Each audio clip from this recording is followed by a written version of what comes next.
ផ្លូវលំដីក្រហមទៅកាន់ជាដែននៅពេលយប់ជ្រៅហាក់ដូចជាគ្មានទីបញ្ចប់តតែសោះពន្លឺភ្លើងឡានរបស់វិបុលបាញ់កាត់ឆ្លោះភាពងងឹតស្លុបនឹងក្រោមដំណក់ទឹកភ្លៀងដែលចាប់ដើមធ្លាក់ខ្លាំងទៅក្នុងចិត្តរបស់គេពេលនេះគ្មានឡើយភាពភ័យខ្លាចចំពោះផ្លូវស្ងាត់ក្នុងខួរក្បាលរបស់គេមានតែរូបភាពរបស់ធីរីដែលកំពុងតែគេងស្ដុកស្ដឹងនៅលើគ្រែប៉ែតតែប៉ុណ្ណោះ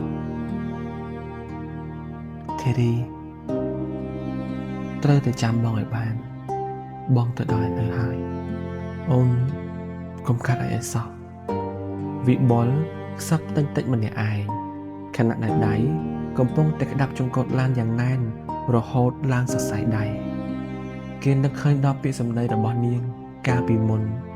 ដែលតែងតែប្រាប់ខ្លួនថាសុខសប្បាយប៉ុន្តែ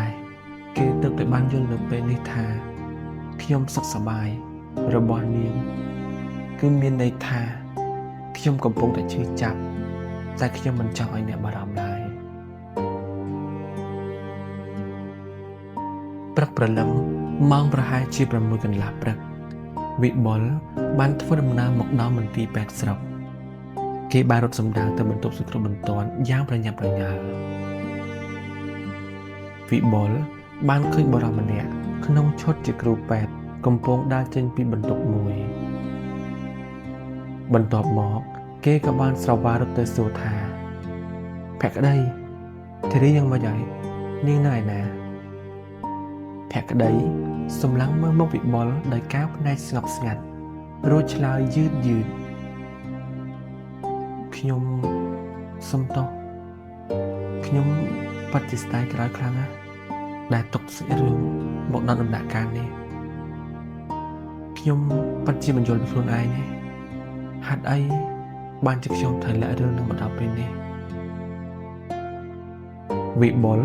ទម្លាក់ដៃចុះយឺតកម្លាំងក្នុងខ្លួនហាក់ដូចជារលាយបាត់អស់គេដើរចូលទៅក្នុងបន្ទប់ឃើញធីរីគេងលងលក់